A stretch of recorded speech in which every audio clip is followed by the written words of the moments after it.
Brandon, let's start the conversation by showing people your sleepers, your overvalued players, and let's just get it out there. And then what we're going to do is, Dennis and me are going to take turns asking you a question or two. Brandon Funston, sleeper guard Isaiah Thomas. His deep sleeper is George Hill. He's got Kyle Lowry overvalued. He likes Ilyasova and Kirilenko. Ibaka overvalued. And at center, he likes Varejao and Pekovic as sleepers, and he's got Andrew Bynum as overvalued. So, Brandon, let's start with Andrew Bynum. He's got the knee bruise, hasn't played in the preseason for his new team, the Philadelphia 76ers. Are you calling him an overrated center or an overvalued center strictly because of the knee injury, or is there some X's and O's maybe with his changing from the Lakers to the Sixers that goes along with this? There's not one bit of X's and O's weighing into this right here. I got to tell you, I mean, he's going about 13th on average in drafts, and this is a guy who's 25 years old that has the knees of like a retired offensive lineman, and so I don't know how you can look at his past history here, go into a new team, and he, coming off the offseason knee surgery, hasn't really put in any time with the Sixers yet, and take him as a number 13 overall guy in your draft. That's just, I watched you guys last week. I think you guys agree with me. You guys are very unsure about this guy's knees as well, and I think that's the one and only concern here with Bynum. Well, let's stick with the big guys, Brandon. Serge Ibaka, starter, gets the new contract. Make the fantasy owners happy about him. No, he's going to block the shots, but other things need to step up in other categories for Ibaka.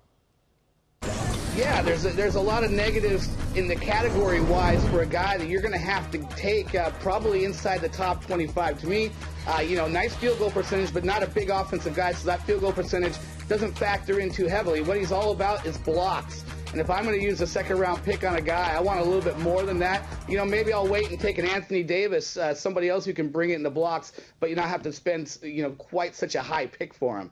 I mean, I agree with you. If there's anybody out there taking Serge Ibaka over Anthony Davis in any scoring method, they're out of their minds, okay? I like Ibaka, but Anthony Davis has major upside in the point category. Could be like 15 to 20 per game. He's also got incredible upside in the rebounds.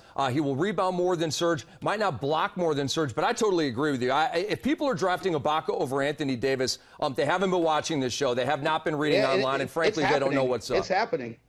Well, no, they don't know what's happening. up. They need to watch our show just a little bit more, and we need the ratings, frankly, so let's get that going. Now, you mentioned, Brandon, that Kyle Lowry was one of your overvalued guards. I disagree with you here. I'm not trying to blow you out of the water or anything. We're just exchanging opinions. Lowry was 19th across 8 categories last year.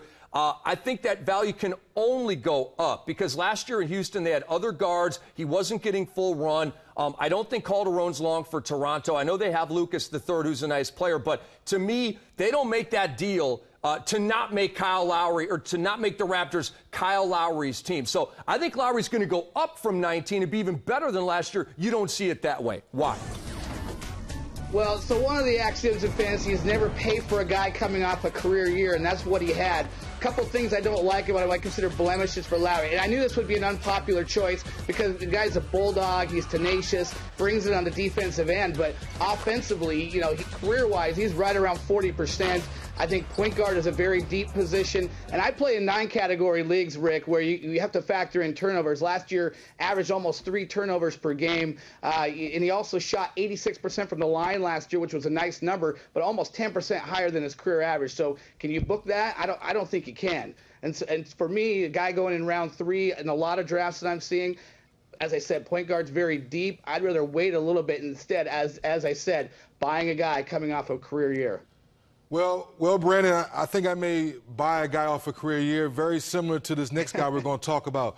George Hill, you have him as a deep sleeper. Darren Collins is traded to Dallas. But Larry Bird said, here you go, George Hill, this is your team. Why is he such a deep sleeper? Well, I'll tell you what, I mean, you look at his numbers as a starter last year. Nice numbers, 14 points, 5 assists.